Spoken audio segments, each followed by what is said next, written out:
Pagkagising ko nga at pagbukas ng tindahan ay uminom na agad ako ng mainit na tubig. Yan lagi ang aking iniinom bago uminom ng kape.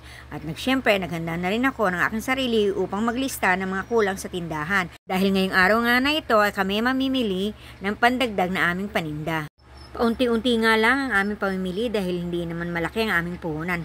So kung ano lang ang kasya sa aming budget, ay yun lang aming unang binibili, pandagdag sa aming mga paninda. Pero bago yon at bago kami malis, ay inilabas ko na muna ang ibang mga paninda na hindi pa naiaayos.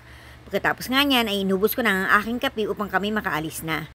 Medyo nag-aalinlangan nga akong sumakay sa bike, parang ang gusto ko ay mamasahin na lamang kasi nga ay napakalaki ng dilim. Pero bago kami pumuntang palengke ay dumaan muna kami mag-asawa sa bangko para mag-withdraw mula sa aking Orange app. Kaya nga lamang, ayan at biglang lumakas ang ulan. Ang haba pa naman ng pila, pero okay lang, nagpatila muna kami saglit. Maya-maya lang, nang paalis na kami, ang sinabi ko sa aking asawa, umuwi na lang muna kami at hindi talaga kakayanin, napakalakas ng ulan. So ayan, umuwi kami at nagbihis na ako kaagad. At ang sabi niya ay siya na lang ang mamimili dahil bawal na bawal sa akin ang mabasa ng ulan. So hanggang dito na lang. Bye-bye!